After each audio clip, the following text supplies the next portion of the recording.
seguimiento de 20.8 meses, que cumplió criterio de no inferioridad.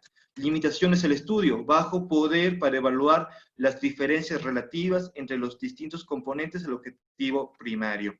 Que es necesario mayor tiempo de seguimiento para determinar las diferencias relativas a largo plazo entre los grupos y que los resultados no son aplicables a todos los pacientes con FA bajo anticoagulantes orales directos.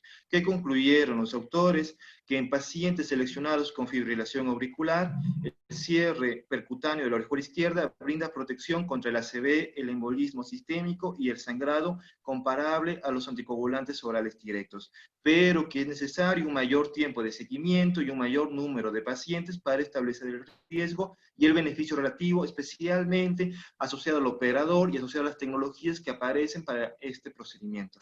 Muchas gracias.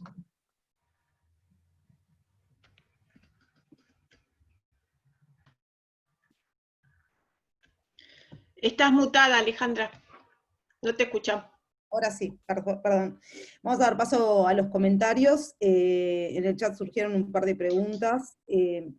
Dado que una de las preguntas que surgen es que casi todos los estudios relacionados a este tema, la anticoagulación y el cierre percutáneo en la orejuela izquierda, son estudios de no inferioridad, y si eso les llama la atención por algún motivo.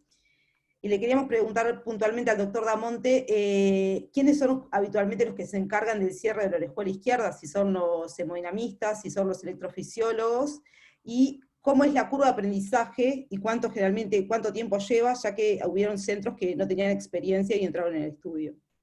Sí, habría que dejar de compartir la pantalla de Carlitos, así nos vemos. Ahí nos vemos, ahí estamos todos. Bueno, en primer término, la presentación, tanto la introducción del doctor Gonzalo como la presentación del estudio del doctor Carlos Guamán me parecieron que fueron muy, muy buenas. Creo con respecto a lo que el doctor Gonzalo Santos mencionó, en la introducción existía una necesidad del estudio, una justificación del estudio, porque los estudios randomizados previos que había eran contra los anticoagulantes, contra la warfarina, y no existían actualmente estudios contra, digamos, anticoagulantes de acción directa, o sea que esa es la justificación principal del estudio. Con lo que no estoy tan de acuerdo, y después voy a la respuesta de lo que me preguntó la doctora, es que los nuevos anticoagulantes han reemplazado a la warfarina o a la cenofumarol. Por lo menos en Latinoamérica no es así, lamentablemente, pero bueno, no es así, y esos son datos objetivos, ¿no es cierto? Hay registros como el registro Garfield, que muestra que en Latinoamérica, al analizar las 5 cohortes, todavía el 40% de los pacientes no reciben anticoagulación, no es que no reciben nuevos anticoagulantes, no reciben ninguna anticoagulación, y los que reciben, el 60% que queda, que reciben anticoagulación, reciben en su inmensa mayoría antagonistas de la vitamina K. Entonces, la realidad es que también eso es un contexto que marca la necesidad de que haya estudios, con las limitaciones que seguramente vamos a encontrarle, que evalúen otras alternativas de prevención de eventos tan devastadores como es un stroke asociado a una fibrilación auricular, que todos sabemos que tiene una mortalidad y un índice de incapacidad mucho mayor que incluso que un stroke silviano, ¿no es cierto? Así que bueno, creo que eso con respecto a la justificación del estudio. La doctora me preguntaba quién lo debía hacer o quién lo hacía, y eso es una realidad que varía según el servicio. Incluso ustedes, si se fijan en PROTECT-IF, los autores, y en Prevail, los autores principales eran un electrofisiólogo y un cardiólogo intervencionista, o sea, Vivek Reddy, David Holmes, o David Holmes y Vivek Reddy. O sea, es absolutamente lo mismo, porque lo importante es tener el know-how, ¿no es cierto? El saber cómo hacer el procedimiento, cómo hacer los pasos previos al implante propiamente dicho del dispositivo, y seguramente habrá centros donde el cardiólogo intervencionista está tan ocupado con las intervenciones coronarias que seguramente no se va a querer involucrar en esto. Habrá centros donde los electrofisiólogos están tan ocupados en sus ablaciones y por ahí, como el cardiólogo intervencionista está familiarizado con las cardiopatías estructurales congénitas, con manejar dispositivos familiares, digamos, del mismo tipo, lo va a hacer el cardiólogo intervencionista. Yo siempre recuerdo que hace unos años en Buenos Aires hubo un congreso de electrofisiólogos, que era, creo que latinoamericano, y me hicieron hacer una controversia respecto a ese tema con el doctor Carlos Morillo, que todos los electrofisiólogos lo conocen muy bien, un colombiano que está en Canadá, o estaba en Canadá en ese momento, y la verdad es que él tiene, digamos, es un showman. Pero yo pregunté, levanten la mano, ¿cuántos hacen cierre de orejuela acá, que era uno de los salones grandes del Hotel Sheraton en Buenos Aires? Y en ese momento ninguno levantó la mano, entonces dije, bueno, se terminó la controversia, porque acá lo que yo quiero es que la próxima vez la mitad levanten la mano, porque eso va a significar que se va a estar cumpliendo con brindarle una alternativa a los pacientes que a lo mejor no se le está brindando. O sea, el que se lo tiene que hacer es cualquiera de los dos, y a veces lo pueden hacer los dos juntos también, es indistinto. Bien, perfecto. Y con respecto a la curva de aprendizaje. Y la curva de aprendizaje, ellos usaron estos 5 casos, que es lo que en el estudio Prevail habían puesto también para los centros, y que mostraban que a pesar de lo que todos entendemos que es lógico, que para cualquier intervención existe una curva de aprendizaje que transitar, y el número exacto es difícil de verlo, pero lo que sabíamos que, por ejemplo, en PROTECT-AF, en la primer cohorte, la tasa de eventos relacionados a la intervención fueron mucho mayores que en el estudio, digamos, global, y que cuando uno ve registros, el registro de acceso continuo, con respecto al PROTECT con el mismo dispositivo, la tasa de complicaciones era también mucho menor. Entonces uno dice, hay un efecto de la curva de aprendizaje. ¿Cuánto es eso? Bueno, en Prevail parecía que con 5 era suficiente. Con 5 será suficiente para centros que tienen ya, a mi criterio, totalmente humilde y es totalmente subjetivo, para centros que están familiarizados con el intervencionismo estructural. Probablemente no sea lo mismo para centros que empiezan de cero. Ellos de 10 centros, 4 centros empezaron de cero.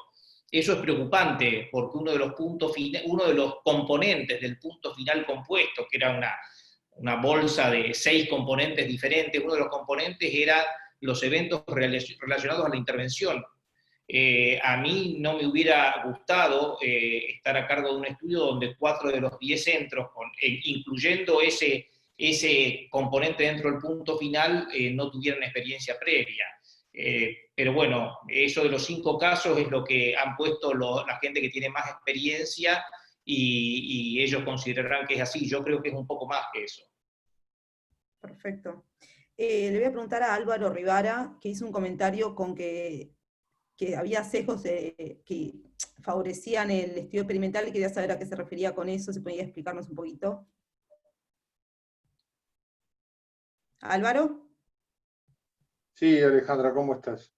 Buenas noches para todos. Sí, en realidad, digamos, lo que clásicamente se habla en los estudios de no inferioridad es que en realidad lo que hacen ellos es introducir un sesgo en general a favor de la terapia experimental. Por otra parte, específicamente en este estudio fue designado con un margen, digamos, bastante amplio. Digamos, se maneja un número que significa que el cierre con dispositivo de oclusión podía ser casi un 50% peor que el uso de anticoagulantes y todavía ser considerado no inferior. Y esto es aún más riguroso que lo que fue utilizado en los estudios del Watchman, que usó rangos de 2.0 y 1.75, es decir, por otro lado, un endpoint compuesto por, y como dijo recién Aníbal, un montón de cosas que incluyen stroke, al mismo tiempo incluyen sangrado, muerte cardiovascular o complicaciones, aparentemente puede ser un punto de los puntos, digamos, más criticados de este estudio, que según autores como John Mandrola, por ejemplo, que es digamos, uno de los editores de Medscape, tiene y cita a otros que son especialistas en diseño de estudios, etcétera, digamos, que son los que encuentran algunas debilidades en este tipo de estudios, que no pueden ser analizados desde el mismo punto de vista que se analizan otros estudios randomizados que no son de no inferioridad. Yo no soy un especialista en este tema, por lo tanto, si alguien más quiere opinar en este aspecto, me gustaría que lo hiciera. Bien, voy a darle la palabra a Pedro Trujillo, que levantó la mano. Sí, hola Alejandra, hola a todos, ¿cómo les va? No, yo tampoco soy un especialista en no inferioridad, pero sí me gustaría mencionar el concepto general, porque parecería que, o sea, el concepto general que mantiene la guía desde hace años con fibrilación auricular es que en el que la mayoría de los que hacemos clínica nos manejamos es, la mayoría de los enfermos son para un anticoagulante y en algunas situaciones nos vemos, tenemos en nuestra caja de herramientas alguna otra posibilidad para algún grupo de pacientes en particular. Ese es un concepto. Ahora, hay algunos estudios vinculados a cierre con dispositivo que parecería que desafían ese concepto general y lo ponen a la misma altura el tratamiento, digamos, mecánico del cierre de la orejuela en el análisis global de la fibrilación auricular, no considerando un tratamiento farmacológico. Y eso era bastante entendible con warfarina por las grandes ventajas que daba la warfarina y las tasas de complicaciones que tenía warfarina. Ahora, en la lectura actual del tratamiento con los anticoagulantes directos, parecería que el concepto general del manejo de la fibrilación auricular es anticoagulantes orales en la enorme mayoría de los enfermos y en algún grupo de pacientes muy particulares se necesitan otras opciones. Entendido en este concepto, que yo no estoy seguro de que este trabajo esté trabajando en esta línea, porque podrían también estar trabajando en la línea de competir directamente con los anticoagulantes para todas las fibrilaciones auriculares, pero yo me afilio más a la primera idea de que es para algunos nichos particulares de enfermos con sangrado, digestivo, hemorragia intracraneana, insuficiencia renal, lo que ya sabemos, esos nichos particulares donde hay dificultades con la anticoagulación. Ya las había con los antivitamina K y los hay también con los nuevos anticoagulantes orales. Si lo definimos en ese aspecto, bueno, entonces yo creo que el trabajo tiene sentido porque trabaja sobre mejorar el procedimiento, o sea, muestra buenos resultados para ese grupo de pacientes. O sea, nosotros para ese grupo de pacientes que uno cada tanto nos encontramos en la clínica, necesitamos tener buenos resultados de ese procedimiento. Y este estudio muestra buenos resultados de ese procedimiento con algunas dudas sobre complicaciones tardías del procedimiento, que es lo que más me preocupa a mí, porque las complicaciones vinculadas al procedimiento son realmente muy bajas, pero sí me preocupan algunas complicaciones tardías, y hay algunos peros, como por ejemplo, que son centros muy nuevos también, eso está puesto, o que los puntos finales comunes son una mezcla de cosas, como decía Álvaro, y que claramente está hecho una mezcla de cosas porque no juntaron el número adecuado para hacerlo por separado sobre cada una de las complicaciones importantes, mortalidad o stroke o sangrado en particular, sino que se necesitaba un N mucho mayor y entonces usaron una artimaña para juntar y entonces con eso lograron un resultado. Pero yo, un aspecto que me gustaría resaltar es ese, o sea, entendemos estos dispositivos como un nicho pequeño dentro del gran grupo de las fibrilaciones auriculares, como una herramienta más en la valija para pacientes particulares, ese punto, porque hay trabajos que se alejan un poco de todo eso. Cuando los trabajos se dirigen sobre todo a enfermos con contraindicaciones para anticoagular, claramente están en ese concepto, pero cuando los trabajos se acercan mucho a bajo riesgo, entonces parecería que están compitiendo directamente con los anticoagulantes. Esa disyuntiva a mí me cambia un poco y creo que la guía ha ido más hacia el lado de buscar el nicho especial. Con respecto a lo que decía Lucía recién en el chat, nosotros la experiencia en el Uruguay es muy poca, la hemos hecho parcialmente con Aníbal, nos ha enseñado algunos casos, tenemos pocos casos en el Uruguay realizados, los procedimientos, tenemos una experiencia y me gustaría transmitirles algo del procedimiento en sí mismo también, cómo es un poco el procedimiento, porque a veces no se sabe exactamente cómo es el procedimiento y también hay que transmitirlo. El procedimiento es un procedimiento que se hace habitualmente con un enfermo anestesiado por una vía venosa femoral, se hace una transeptal, que es el primer punto, digamos, el primer cruce, y posteriormente tiene mucho de imagenología. Está Aníbal, que tiene mucha experiencia en esto, pero yo me acuerdo de que analizamos las imágenes fluoroscópicas y ecocardiográficas en varios planos. Es muy importante toda la imagenología y es un procedimiento que tiene un expertise particular, sobre todo tiene que tener la asimilación de imágenes ecocardiográficas y de y de fluoroscopía, y se toma mucho tiempo en la, digamos, en el correcto posicionamiento del dispositivo, que ahí está el éxito. La dimensión del dispositivo, el correcto dispositivo, la anatomía propia de la orejuela, son muchos aspectos importantes y detalles que son relevantes a la hora del éxito, y por eso es que los centros de expertise van a tener menos complicaciones. Quería mencionar un poco esto, y que además después está toda la antiagregación también, que es bastante irregular de acuerdo al dispositivo, algunos con warfarina o como el Watchman, y otros solamente con aspirina clopidogrel en un porcentaje muy alto, y además los dispositivos van cambiando. Ahora estamos en la época del Amulet y del Watchman Flex, que también tienen mejores resultados, y después están las pequeñas filtraciones que tienen, o sea que hay mucho detalle que son relevantes para poner un poco del artículo en particular. Me llama la atención las complicaciones tardías del procedimiento. Eso me llama poderosamente la atención. Derrame pleural, derrame pericárdico tardío a los 150 días, que después te termina complicando un enfermo, sangrados del acceso vascular que requirió cirugía vascular venosa, que termina matando a un enfermo. O sea que ahí hay, y acuérdense que en un estudio con números pequeños, una muerte o un evento influye mucho en los resultados. O sea, estamos hablando de 35 eventos en el grupo de orejuela, y 2 o 3 eventos que pasaron, por ejemplo, para mencionarle, un hematoma del acceso vascular venoso, una cosa que no debería existir en un procedimiento venoso, que no tendría por qué existir, o un derrame pericárdico tardío que fue drenado mal y que termina matando al enfermo, me llama un poco la atención. Nada más por el momento. Voy a darle la palabra al doctor Durán, que levantó la mano. Gracias, Alejandra, y saludos a todos. No, algunos comentarios y alguna pregunta. Digo, siempre terminamos en lo mismo, de que un estudio de no inferioridad no es lo que más nos gustaría, ¿no? Es como decir, hablando en jerga futbolera, entro para empatar, o peor aún, entro para no perder. Planifico para no perder, y bueno, después la multitud, un endpoint, es una suma de endpoints para lograr algo. Ya lo comentó Pedro, que es tremendo, todos están vinculados, ¿no? Por suerte, por supuesto.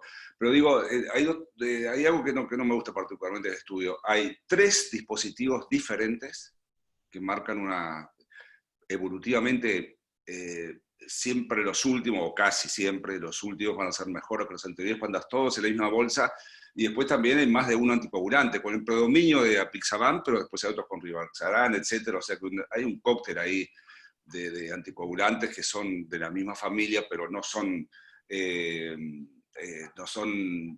exactamente idénticos. Después, yo no tendría miedo a esto de, no sé si fueron 3 o 4 centros que empezaron con la técnica, porque seguramente debe haber habido un proctorado en esto, de la misma manera que los dispositivos que se pusieron igual fueron todos con Aníbal. Seguramente a esos hospitales hicieron algo similar con gente de mucha experiencia. Y después algo que dijo Pedro, pero al soslayar, yo descubrí con la técnica, después que la técnica ha avanzado, de todas las formas anatómicas y angiográficas y ecocardiográficas diferentes que hay de orejuela izquierda. Para nosotros, cuando vamos a estudiar, la orejuela izquierda era una cosa que estaba ahí. Ahora está la bandera, no sé cuánto, es tremenda diferencia, y eso es bueno manejar diferentes dispositivos. Para eso la experiencia de alguien que tenga muchos casos, porque unos entran en unos y otros no entran en otros, e incluso pueden prohibir continuar con el implante, porque hay formas de orejuela que para nosotros eso nunca existía, nunca existía, y sin embargo ahora es tremendo que adaptarse. Termino haciendo una pregunta a Aníbal. 181, Pedro habló muy bien de las complicaciones a largo plazo que llaman un poco la atención. Ahora, tasa de éxito, 181 sobre 187. ¿Es aceptable, Aníbal, a nivel internacional? La verdad es que, gracias Ariel por la pregunta, pero la verdad es que es una tasa de éxito algo inferior que la que se ve en los registros. Ellos ahí explican que en realidad hubo 4 pacientes que el tamaño, creo que eran 4 pacientes o 5, que el tamaño de la orejuela era mayor que la posibilidad de cualquier dispositivo encerrarla. Entonces, bueno, esa era una de las causas más comunes por las cuales en realidad no fue exitoso, porque no se lo intentó, pero por intención de tratar entra como no exitoso, ¿no es cierto? En los registros hay una tasa hay una tasa un poco más elevada, pero es aceptable teniendo en cuenta las características de esta población, porque como bien mencionaron desde que empezó la introducción, digamos, del Ateneo Bibliográfico, es población que tiene alto riesgo de stroke, pero también muy alto riesgo de sangrado. Entonces, ese porcentaje de éxito es aceptable porque en los que no lo puedes cerrar porque te encontraste que es demasiado grande o que tiene una morfología que no la tenías identificada por los estudios previos y era demasiado compleja, ese paciente tendrá que asumir el riesgo de, digamos, de la anticoagulación que a lo mejor, digamos, ya había tenido algún sangrado asociado, pero le diste la oportunidad de una alternativa en la cual lo que, digamos, podría ser uno de los componentes del punto final que más complicaciones le traiga, si al sangrado se lo puedes disminuir. De hecho, numéricamente el número de sangrados es menor en el grupo de sangrados relevantes, es menor en el seguimiento en el grupo que se cierra la orejuela que en el grupo que sigue con la terapia, aleatorizado la terapia farmacológica. Y una de las críticas, que creo que se mencionó al final las limitaciones cuando lo presentaban, es que probablemente la duración hubiera amplificado las diferencias en alguno de los componentes aislados del punto final compuesto, seguramente a favor del cierre de orejuela en términos de sangrado con un seguimiento más largo, y a lo mejor en contra del cierre de la orejuela con un seguimiento más largo en eventos isquémicos cerebrovasculares, ¿no es cierto? Así que, pero bueno, el porcentaje de éxito específicamente del estudio en sí me parece que es aceptablemente bueno. Digamos, eso es todo. Y por otro lado, un comentario corto con respecto obviamente que los estudios de no inferioridad no son lo que todos preferimos leer, y este estudio particularmente tiene todas las limitaciones que se comentaron previamente.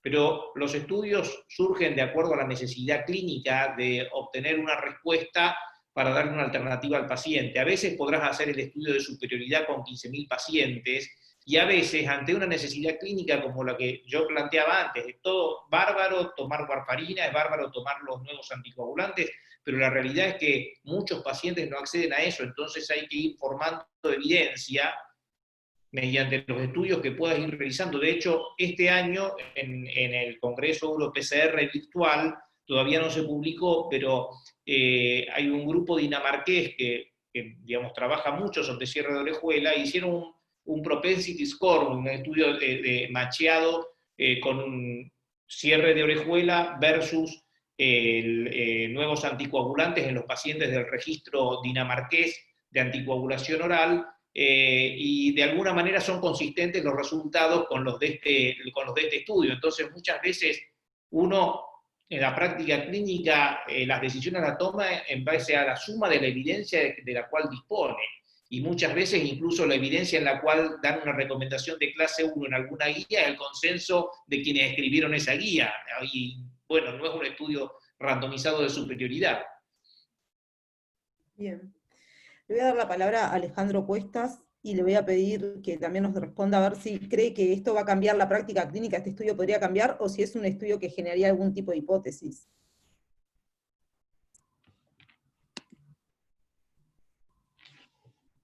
Alejandro. No, primero muchas gracias y felicitaciones a la coordinadora y a los expositores por las charlas que estuvieron muy bien, muy completas. Voy a tomar un poquito donde el colega Aníbal Damonte dejó, que respecto a un poco pensar esto de por qué el estudio de no inferioridad. En realidad, sí, claro, a todos nos gustan los estudios que comparan un tratamiento con un control, pero eso presupone, y estoy dando una explicación, digamos, básica, ¿no? Presupone que no hay un tratamiento demostrado aún para eso que se quiere tratar, entonces, digamos que hasta tanto no hay un tratamiento demostrado, no es no ético no administrar un tratamiento. Pero para cada enfermedad, para cada patología, para cada cosa que se estudia, cuando estamos analizando, por ejemplo, una técnica, una intervención que no es terapéutica, sino un estudio, cuando ya existe evidencia suficiente, comparada incluso con placebo, de un tratamiento, no es ético dejar al otro grupo digamos, sin ese tratamiento. Entonces ahí surge un poco la necesidad de otro tipo de diseño, de los cuales, bueno, están los estudios de superioridad, como hacía referencia, y luego lo de equivalencia y no inferioridad. O sea que el problema es entender bien para qué se aplica, y yo creo que indudablemente en esta situación, en que además que se parte de situaciones tan diametralmente distintas en cuanto a la evidencia que lo sustenta, de lo que es los anticoagulantes respecto al dispositivo, con los estudios que los preceden, lo adecuado es hacer un estudio de no inferioridad, y bueno, y hay que hablarlo como lo que es, o sea, el problema no es la metralleta, sino quién dispara la metralleta. Aquí me parece que ellos hacen una muy buena descripción en el anexo de cómo lo condujeron, y algunos elementos, digamos, a reparar que después también sirven para analizar. Ellos hacen un cálculo de cuál es el tamaño de la muestra que necesitan, eligiendo digamos, un margen para decir que no, digamos, de no inferioridad, un 5%, que es adecuado, ¿ah? Pero ellos definen una muestra, y ahí me parece que hay ahí está el primer talón de Aquiles. Ellos hacen el cálculo de muestra, lo ponen, y la muestra de ellos pisa los 400, y en realidad en los análisis de estos también son los 400 los que estamos analizando.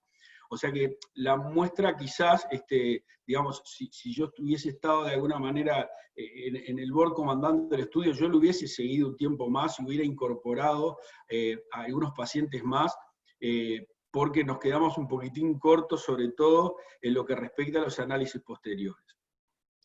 Normalmente, nosotros nos gusta en medicina hacer los análisis por intención de tratamiento. ¿Por qué? Bueno, porque partimos que si algún paciente no recibió el tratamiento que iba a recibir, por algo será, le fue mal y se lo queremos adjudicar a esa rama. En los estudios de no inferioridad tenemos que pensar exactamente al revés, exactamente al revés. Y es por eso que aquí, lejos de defender o de mirar más a los grupos, comparar la randomización, hay que mirar más el momento de qué pasó a los que realmente recibieron el tratamiento. ¿Ah? Entonces ahí me parece que quizás el tamaño de la muestra quedó un poco corto. Después yo leo, porque esto es un esfuerzo muy grande de parte de la industria y de los investigadores, yo creo que estamos asistiendo al primer informe de este estudio. ¿Y por qué? ¿Por el tiempo corto de seguimiento? Bueno, sí, pero además ese tiempo corto de seguimiento tiene un tema de fondo conceptual en lo médico, y es que, de alguna manera, lo que estamos diciendo es que el dispositivo protegió de manera similar a los pacientes con anticoagulación, utilizando una doble terapia antiagregante. Y no es lo que nosotros buscamos. Nosotros estamos buscando con este tipo de dispositivos tener a los pacientes con riesgos altos de sangrado, eso que hablaba Pedro Trujillo de los nichos, o sea, aquellos pacientes que han sangrado o tienen más riesgo de sangrado, tenerlo con una terapia que sea de menor riesgo de sangrado. Y sin lugar a duda, la doble terapia antiagregante no es una terapia menos sangradora que las anticoagulantes. Entonces, esto para mí es casi un análisis interino. Yo quiero ver qué pasa en el futuro, porque esto está establecido para que en 3-4 meses se baje la doble terapia antiagregante y ver recién ahí qué es lo que le va a ocurrir. O sea, no es solo un tema de tiempo de seguimiento como para esperar los efectos adversos a largo plazo. Yo pienso que las grandes cosas malas de los dispositivos ocurren sobre todo en agudo. Yo lo que quiero ver es qué es lo que pasa cuando tengamos que sacar los antiagregantes, si realmente es efectiva a los efectos de proteger al paciente de los eventos tromboembólicos. Bueno, lo otro es que nosotros tenemos que pensar estos trabajos como puntapiés iniciales, y lamentablemente no van a ser puntapiés iniciales luego de ensayos de superioridad. Estos van a ser puntapiés iniciales de lo que en este tipo de práctica a veces termina comandando la práctica médica, que es de los registros. ¿no? Los registros bien conducidos, sistematizados, y que realmente nos digan la verdad de qué es lo que pasa cuando el doctor Damonte coloca un aparato de estos y por acá los criollos hacemos nuestras primeras armas, nuestros primeros casos, cuánto de los pacientes se benefician, cuánto no, y sobre todo otro elemento que nos va a interesar es cuánto le cuesta al sistema los pacientes que logremos salvar con este tratamiento. Nada más. Perfecto. Bueno, quiero preguntarle al doctor Damonte a ver si cree que, y al doctor Trujillo también, si creen que este estudio podría cambiar la práctica clínica también, a ver qué opinan ustedes, o si que es un generador de hipótesis.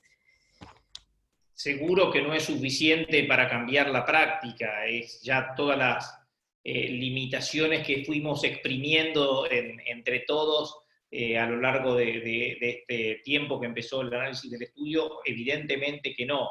En realidad, podríamos decir de que si yo veo la cosa así, si nosotros vemos los pacientes con fibrilación auricular que deben, obviamente, tener un tratamiento de prevención del stroke, tenemos los pacientes que están con una contraindicación absoluta, esos pacientes van a ser realmente muy difíciles de aleatorizar, porque en realidad esos pacientes con contraindicación absoluta, por el hematólogo, por el grupo tratante, evidentemente no se van a aleatorizar y probablemente se cierran la orejuela con la evidencia que hay, sea de registros exclusivamente y listo, porque no va a ser posible realizarlo al estudio.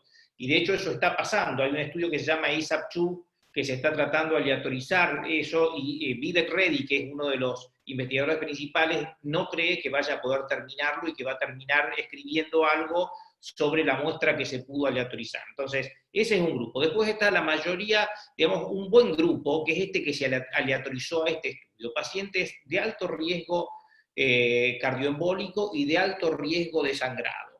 Y bueno, esta es una herramienta que va a servir para decir, bueno, sí, está bien, en este paciente en particular decido cerrarle la orejuela en vez de darle lo que le voy a dar a la inmensa mayoría de los pacientes, que es alguno de los nuevos anticoagulantes, si puedo, porque la vida real sigo insistiendo que no es esa. Y después están los pacientes de bajo riesgo, pero por ejemplo los pacientes que los electrofisiólogos le hacen una ablación, que si van a quedar con anticoagulante, no van a quedar, o van a quedar con cierre de orejuela. Bueno, eso se está aleatorizando en un estudio que es el estudio Option, cierre de orejuela versus nuevo anticoagulante luego de la ablación. Pero yo lo veo así, creo que es una información, tiene muchas limitaciones, no va a cambiar la práctica, pero va a ser una herramienta más para que pongamos en la balanza de nuestra práctica. Perfecto. Pedro, ¿algo más quieres agregar?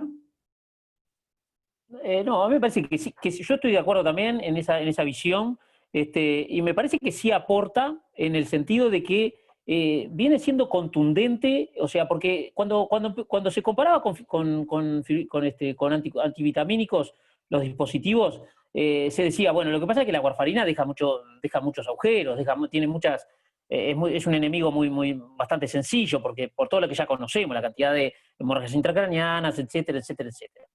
Pero ahora cuando lo volvemos a comparar contra anticoagulantes directos, vemos otra vez paridad de resultados, con las limitaciones que se dijeron, etcétera, pero paridad de resultados. Y esperaremos los resultados, como decía Alejandra, como decía Álvaro, esperaremos los resultados a más tiempo, una vez que se haya sacado el clopidogrel, estoy de acuerdo, pero la tendencia viene mostrando eso, o sea, pocos eventos y que muestra paridad de resultados. Entonces eso nos da, a mí me da herramienta para ese paciente particular que tenemos que tratar. Lo estoy comparando con una cosa actual, o sea, no es aquel estudio que yo usé contra la warfarina y que me da resultados. Lo comparo contra los mejores y también tiene tasas similares. Y ese dato, con todas las dificultades que tenga, también viene siendo un resultado que va ayudando a comprender de que estos dispositivos vienen por el buen camino, en el sentido de que es exitoso, la tasa de éxito es alta, la tasa de nuevos eventos trombóticos parece ser baja, y la tasa de sangrados evidentemente tiene que sangrar mucho menos, ¿no? Eso está claro. Entonces, a mí me parece que apoya al médico en ese sentido, en el maletín de uso del médico, apoya porque nos vamos a encontrar con un paciente difícil y tenemos que tener algún estudio realmente que compare contra la realidad que anticoagulamos hoy, que son con los anticoagulantes directos. Entonces me parece que apoya y que tiene su valor. Si no bien no cambia la práctica médica, apoya a tomar alguna decisión en ese sentido. Perfecto. Voy a darle la palabra al doctor Durán, que levantó la mano, y Álvaro Rivera hace una pregunta, es que si se incluyen eventos opuestos, por ejemplo, sangrado y embolia en el mismo endpoint, si eso no sería más fácil alcanzar la no inferioridad, pregunta. Habla Álvaro primero. ¿O alguien que le quiera responder a Álvaro? Con respecto a la inclusión de los... ellos justifican la inclusión de dos eventos, llamémoslo opuestos, porque son los eventos sobre los cuales se ha visto que tanto, digamos, la warfarina contra los nuevos anticoagulantes reduce el stroke, pero también reduce el sangrado, sobre todo el sangrado intracraneano, ¿no es cierto? Y en los estudios de cierre de orejuela versus la warfarina, lo que se veía es que se reducía el stroke hemorrágico, digamos, y obviamente el sangrado. Obviamente que la suma, digamos, de puntos de eventos en el punto final compuesto puede confundir las cosas, y por eso como punto final secundario ponen a cada uno de los componentes del punto final compuesto lo analizan por separado y no vieron que hubiera diferencias, pero obviamente que es una de las críticas más que puede tener un ensayo de este diseño. Perfecto. Doctor Durán. Que tiene su lógica, ¿no? O sea, son puntos separados, yo entiendo que confunda, pero tiene su lógica, ¿no? O sea, tiene una racionalidad clara. El estudio, del punto de vista de la racionalidad, está bien hecho. Uno no está acostumbrado a ver tantos endpoints, pero la racionalidad es correcta. Por más que sean objetos opuestos, uno lee el estudio y entiende perfectamente que se hayan puesto todos esos elementos. Me gustaría saber si esos endpoints, seguramente no, eran los mismos cuando se diseñó el estudio, o fueron, vamos a agregar, muchachos, porque no llegamos nunca, sino seguramente lo que ha pasado. El estudio, lo dije el otro día cuando hablamos de la isquemia trial, el trabajo perfecto no existe. Siempre va a haber cosas perfectibles. Entonces, pero yo digo, hablando algo más filosófico, si tomar anticoagulante potente, por más que ahora no haya que sacarse sangre por ahí INR y eso, es algo en gente vieja, es tremendo. Entonces, si vos me decís que es igual, no que sea mejor, pero que es igual o muy parecido, ponés un dispositivo y estás con otra integración 3 meses y después a los 3 meses ya sacás, retirás el clopidogrel, que haces con aspirina, comparado con tomar un anticoagulante en estos pacientes de fragilidad tan extrema, no tiene comparación. No tiene comparación. Además, el futuro de la medicina sería negar otra cosa. Fíjese ahora, hablando ya que hay de electrofisiólogos, cómo han mejorado los implantes de cosas que antes la gente se moría. Entonces ahí lo que sí no estoy de acuerdo, y termino, es que se habla de precio. Obvio que la parte económica de la medicina tiene que existir y tiene que estar muy bien controlada. El objetivo nuestro y los políticos que se encargan de esto es que este tipo de accesos a tecnología nueva o no importa, o medicamentos, como han ido a comentar al principio, es obvio que todo el mundo no toma anticoagulantes de los nuevos acá, y va a seguir siendo, bueno, el objetivo o el deber de las autoridades es tratar de ampliar que la gente reciba. Y algunos de esos no le puedes dar, porque son tremendamente frágiles, y ahora hay un dispositivo, se lo pone un día, se va de alta al otro, y a los pocos meses no toma, solo queda con aspirina. Es maravilloso. Es maravilloso, pero obvio que es más caro, pero también es más caro un montón de procedimientos electrofisiológicos, quirúrgicos, dispositivos que se ponen y que antes no se ponían. Pero no se pueden comparar, porque además en el otro plato de balanza, y termino, uno coloca ahí lo que sale el dispositivo, lo que sale los honorarios, que quizás un médico venga de otro país a colocarlo, etcétera, etcétera, todo, pero en otro plato de la balanza está lo que cuesta para la familia, para el paciente en sí mismo y para la sociedad entera, un stroke, por ejemplo, hemorrágico. Es una catástrofe, no va a haber peor enfermedad, porque a veces duran años, no mejoran nada, gente que los atiende, medicación, éscaras, cosas espantosas, y eso también tiene un precio. Yo terminé por acá. Perfecto. Un comentario respecto, perdón, 30 segundos respecto a lo que dijo de la costo-efectividad, Ariel. Y de hecho, los estudios están hechos porque con la población de Protect-EIF y Prevail, aún contra la warfarina, hay un estudio hecho de costo-efectividad y alrededor de los 7 o los 8 años se cruzan, ¿no es cierto? Entonces, porque obviamente, como mencionabas, las internaciones por sangrado, las internaciones por un stroke, si hay isquémico, hemorrágico, eso está evaluado y está publicado por Vivek Reddy precisamente. Y el otro comentario es que a nivel regional, en Chile, en Temuco, que es una población fundamentalmente, la ciudad son alrededor de 100.000 habitantes, pero la zona de influencia son 200 o 300.000 más, el Hospital Regional de Temuco hizo un análisis de costos. Y ellos vieron que esa gran población rural, con las internaciones por no tomar bien el anticoagulante, las internaciones por sangrado de cualquier causa, eran un costo para ellos superior a comprar un stock de dispositivos anual y decir, bueno, esto es lo que se le va a brindar a los pacientes con dificultades para el manejo de anticoagulación. Eso no está publicado porque es una experiencia propia del hospital, pero a mí me tocó vivirla por el hecho de haber viajado varias veces a colaborar allá en el desarrollo del programa. Muy bien. Bueno, estamos finalizando, le voy a dar la mano a Alejandro Cuesta, después a Lucía, y terminamos por acá. Alejandro, Bueno, habla. no, de un cosa más del trabajo en sí, Pedro Trujillo. A mí, ¿sabe lo que me cuesta, Pedro? Es entender que este trabajo les esté dando menos sangrados cuando ellos tienen su población, el 80% con doble terapia antiagregante y 20% de los pacientes anticoagulados.